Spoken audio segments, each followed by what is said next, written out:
I recently got out of what may have been my worst depressive phase ever. It fucking hurt. My eyes were constantly swollen, lips cracked, dehydrated from crying. Sleep was my escape, but never came when I needed it. I spent weeks bedbound, chained down, attached by invisible ropes coming out of my brain, and I thought I would never get better. And for a while I did. I know how you feel, and I know you can feel better. It's never easy, but you can and will come out on top. Maybe not in a day, maybe not in a year, but you will get there if you persevere through. This is a list I made for myself to help me through my darkest days, and I wanted to share it with you in the hopes that it helps you. 1. Breathe. Inhale for 3, hold for 5, exhale for 7. Repeat this until you're calm. When you panic or get stressed or anxious, you might feel like you're gasping for air or that you're hyperventilating. This speeds up your heart rate, which can trigger the fight, flight, freeze response. Focus on your exhale being longer than your inhale, and it will slow down your heart rate even if you don't feel it in the moment. 2. Sit up and stretch. Movement is something that's taken for granted. When you've been in bed for who knows how long, it can do amazing things just to open up and use your muscles, even if that's all you can do right now. 3. Go to the bathroom. It sounds silly, but you probably haven't been going often enough if you're anything like what I am. If you can work up the courage, maybe brush your teeth, wash your face, or put on some deodorant, something to make you feel a bit cleaner and a bit clearer. 4. Get a big glass of water and drink it. Use some dilute or squash if you must, but make sure you stay hydrated.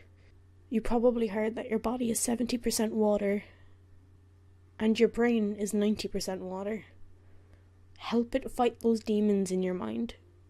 You are on your side.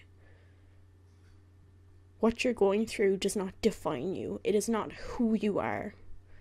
They are valid feelings, and as detrimental as they feel, they are just thoughts. And over time, if you work on it, they will have less and less power. And one day, you may not take any notice of them at all. 5. Shower. This is a big step, maybe the biggest. If you've made it this far and you found yourself sliding back into bed, start again. These are directions, not a checklist that you tick off once. Every time you fall down, start again, learn from it, and though you might feel guilty, I know I did, it happens. And the most admirable thing you can do is to learn from your fuck-ups. Learn from that darkness inside of you so you can work through it and one day it won't be there anymore. 6. Eat something. If you're like I am, you've either forgotten to or have intentionally neglected eating. Give yourself a chance and also give yourself a break. You're doing your best and you've made it a long way, even if it feels like hell. It doesn't matter if it took you hours or months or years, you're here and that's what matters. If you want an example, a sandwich can be a great idea. You know, some meat, some cheese, some lettuce, some bread. It will give you a bit of everything you need and will give you a good healthy boost in energy. 7. Talk to someone.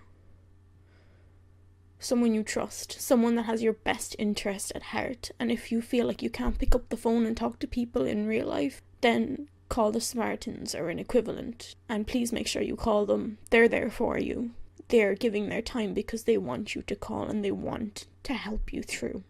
As relatable as being introverted is, we are social creatures and we need at least some bit of social interaction. A burden shared is a burden halved, and it will never be heavier than when you're carrying it yourself.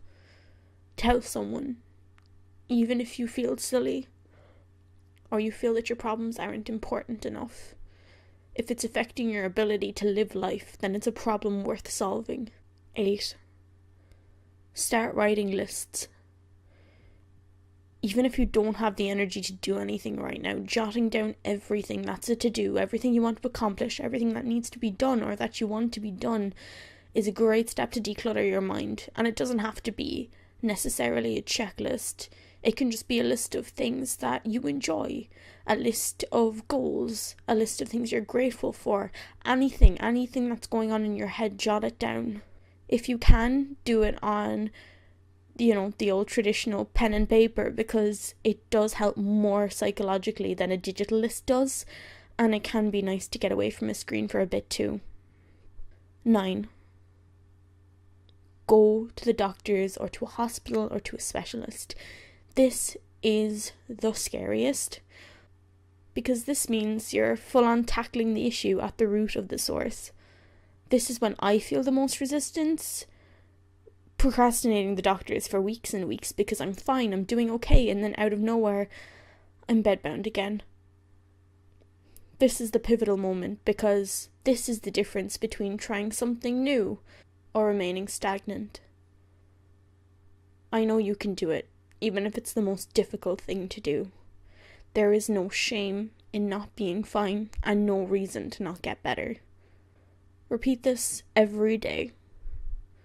You don't have to go to the doctors every day unless you feel you need to, that is, but the rest of the steps are crucial. They won't fix your problems, but merely guide you from rock bottom to a place where you're slowly taking those stones out of your pockets. Anything that's weighing you down that doesn't need to, like food or drink or a shower. This is your baseline. It's not glorious, it's not perfect, it's a start. I'm going through it again and again at the moment because I had about 2 weeks on the up and now I'm crashing again, and I want to make sure I'm not being a hypocrite and sharing this advice. We may not be going through the exact same things, but having this basic support does help.